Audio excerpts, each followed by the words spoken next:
Ladies and gentlemen, this summer, from the 24th of July to the 9th of August, the Tokyo 2020 Summer Olympic Games are supposed to be taking place. However, last week the IOC, the International Olympic Committee, proposed that the Games will be postponed until latest summer 2021. This is because of the coronavirus pandemic. However, I'm not going to talk about coronavirus today. I'm going to talk to you about the medals that have been prepared for the Tokyo 2020 Olympic Games. Let's look at what goes into an Olympic medal.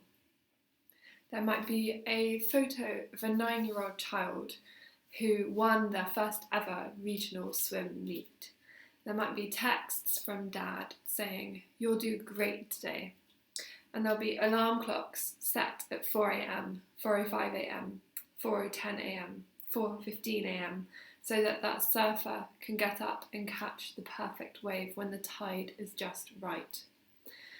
For most athletes, success probably contains all of these connotations, but at the Tokyo 2020 Olympics and Paralympic Games, the memories held in the medals given out to the winners will not be these medals from athletes. They'll rather be the memories of other people. This is because the metal that will be used to produce the medals comes from old mobile phones and electronic devices from millions of Japanese people. The Tokyo Organising Committee has decided that all 5,000 medals will be made from electronic waste. This will be done through a recycling programme, and they'll exclusively use recycled electronic materials in the minting process of the medals.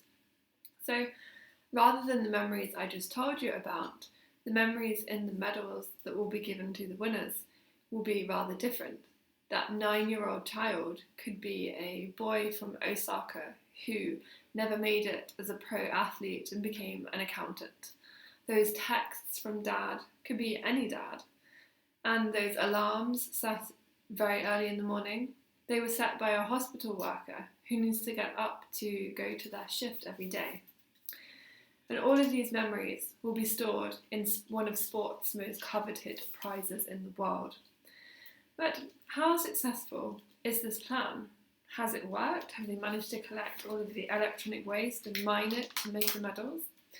Well, the programme began in 2017, and just after over 1 year, they had collected 16.5 kilograms of gold.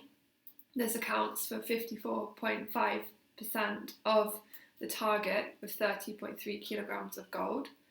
They collected 1,800 kilograms of silver, which makes up for 43.9% of the target being 4,100 kilograms of silver. And they'd collected 2,700 kilograms of bronze, which means they'd hit their target. A spokesperson for the Games said that this initiative is a way in which everyone can participate in the Olympic Games and to help cut down electronic waste.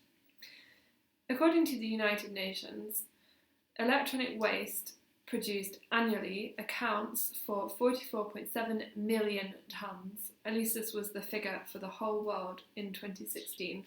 And every year this figure goes up by 3 to 4%. And the real problem is that only 20% of this waste is recycled.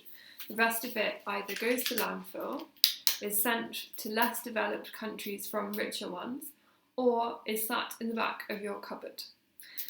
So the idea for making Olympic medals from electronic waste is a great idea for the environment because electronic waste is toxic and causes a lot of environmental pollution through water tables and through the soil. Also, Japan itself is a resource poor country, so this is an excellent way to reduce electronic waste itself. And 1 tonne of e-waste can contain 100 times more valuable materials than traditional ore extraction. At least this is according to a professor at the University of British Columbia. And Tokyo is not the first Olympic Games to try to use this kind of initiative.